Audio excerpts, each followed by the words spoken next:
Assalamualaikum warahmatullahi wabarakatuh. Kami dari kelompok 6 praktikum fitokimia akan mempresentasikan hasil kerja kelompok kami.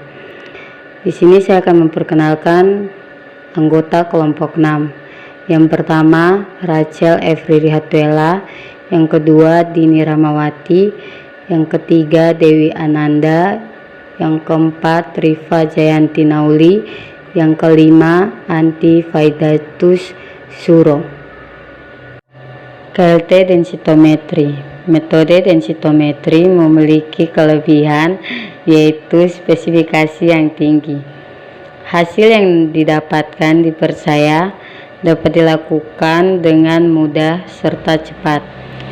Pemilihan fase gerak akan memberikan fleksibilitas yang besar. Dalam melakukan optimasi, pemisahan dapat dilakukan dengan berbagai macam teknik. Biaya yang dikeluarkan dalam pengoperasian relatif murah, salah satunya karena pelarut yang digunakan sedikit dan silica gel sebagai fase diam dapat didaur ulang, serta mengubah polaritas pelarut dengan pelarut campuran dapat dilakukan dalam waktu singkat. Setelah dibandingkan antara metode kromatografi cair kinerja tinggi atau KCKT dengan metode KLT. Metode KLT lebih mudah serta murah dalam pelaksanaannya dan sederhana penggunaan peralatannya, serta pada proses deteksi bersifat lebih statis jika menggunakan KLT, sedangkan bersifat dinamis dengan menggunakan KCKT. Abdul 2009. Kekurangan dari metode ini adalah karena memiliki kepekaan yang tinggi, maka dalam pengerjaan diperhatikan teknik penotolan ekstra serta volume ekstra yang ditotolkan karena dapat mempengaruhi hasil.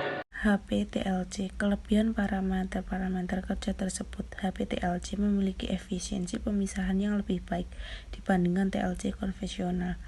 Kekurangan HPTLC adalah harga lebih mahal dibandingkan TLC konvensional.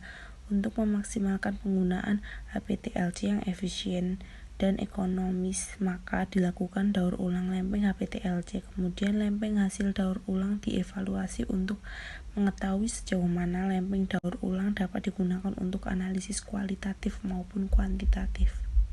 KLT sederhana. Kelebihan pertama, ketetapan penentuan kadar akan lebih baik karena komponen yang akan ditentukan merupakan bercak yang tidak bergerak. Kedua, biaya yang dibutuhkan terjangkau. Ketiga, jumlah perlengkapan sedikit. Keempat, hanya membutuhkan sedikit pelarut. Kekurangan dari KLT sederhana yaitu pertama, butuh ketekunan dan kesabaran yang ekstra untuk mendapatkan bercak atau noda yang diharapkan. Kedua, foto sistem trial dan error untuk menentukan sistem eluen yang cocok. Ketiga, memerlukan waktu yang cukup lama jika dilakukan secara tidak tekun. Efisiensi. Lebih efisien menggunakan metode KLT, lebih mudah serta murah dalam pelaksanaannya dan sederhana penggunaan peralatannya, serta pada proses deteksi bersifat lebih statis jika menggunakan KLT.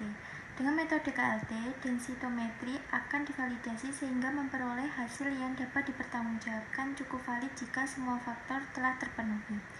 KLT densitometri dapat digunakan untuk menetapkan kadar flavonoid total sambiloto terhadap pengaruh beberapa metode pengeringan. Kesimpulan, terdapat banyak metode yang dapat digunakan dalam mengidentifikasi senyawa. Dari metode yang digunakan, metode yang paling efisien yaitu KLT densitometri, karena biaya yang dikeluarkan dalam pengoperasian relatif murah dan sederhana penggunaan peralatannya, serta pada proses deteksi bersifat lebih statis, dapat dipertanggungjawabkan cukup valid. Sekian hasil presentasi kelompok kami. Terima kasih.